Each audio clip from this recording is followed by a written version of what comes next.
ភាពខាតក្រចេញរុងរឿងពីក្រៃដឹកនាំខ្លាខ្លៃនៃអភិបាលខែយកចិត្តទងដឹងគ្រប់ជ្រុងបំរើជី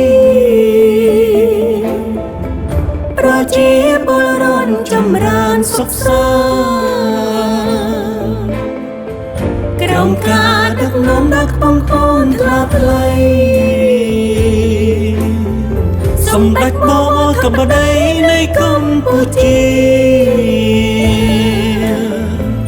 សម្ដេចដែលចូលរួមដឹកនាំស្ថាបនា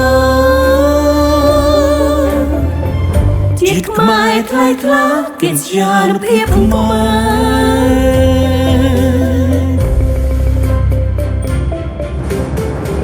អោខែក្រចេញទេសភាពស្រស់ត្រកាចិនខ្ញុំជ្រួលច្រាគួចលងប៉ែតីទន្លេមេគង្គដើមឈើព្រឹកព្រៃនៃស្រែស្រកខ្ចីបីតងស្រងថ្លាអនលំផ្សោតកម្ពីជាដួងប្រលឹងទេសចរតំបន់នៃខេត្តក្រចេញភ្ញៀវទាំងស្យោបរទេសខ្មែរគ្រប់ទិសទីមកទស្សនាលេងកំសាន្តយ៉ាងកងករមណីយដ្ឋានស្អាតជាច្រើនកន្លែងទេសចរមកលេងជួបជុំរីករាយថ្ងៃលិចកោះទ្រង់ឲ្យចិត្តរសាវត្តសមរយប្រាសាទបុរាណខ្មែរដំណាំកសិកម្មដាំដុះស្រូវស្រើពូដំលងមីក្រឡានក្រថ្លងឆ្ងាញ់ក្រៃចំការកៅស៊ូរោងចក្រខែឆ្នៃ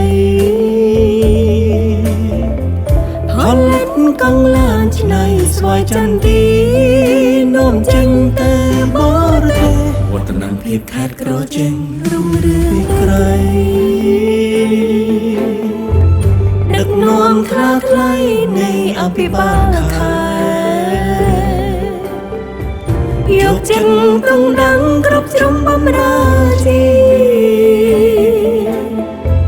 ប្រជាពលរដ្ឋចម្រើនសុខសាន្តក្រោមការដឹកនាំដ៏ខ្ពង់ខ្ពស់ថ្លាថ្លៃ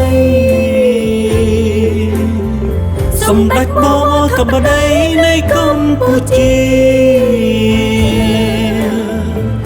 សម្ដេចដែលចូលរួមដឹកនាំស្ថាបនាជាតិខ្មែរថ្លៃថ្លាកិត្តិយសភាពខ្មែរស្ពានមិត្តភាពកម្ពុជា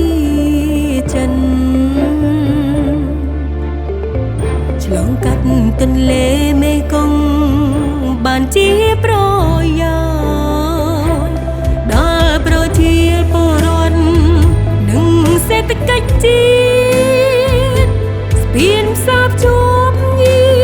ណប្រកបជាភាពរបស់ប្រជាវឌ្ឍនភាពខាតក្រចេញរុងរឿងពីក្រៃដឹកនាំខ្លាខ្លៃនៃអភិបាលខែយកចិត្តទងដឹងគ្រប់ជ្រុងបំរើជី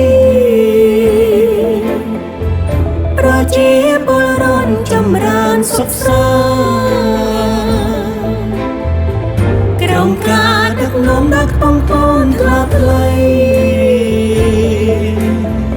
សម្ដេចបវរកបតីនៃកម្ពុជាសម្ដេចដែលចូលរួមដឹកនាំស្ថាបនាជ ជាតិខ្មែរថ្លៃថ្លាកិច្ចការភាពខ្មែរ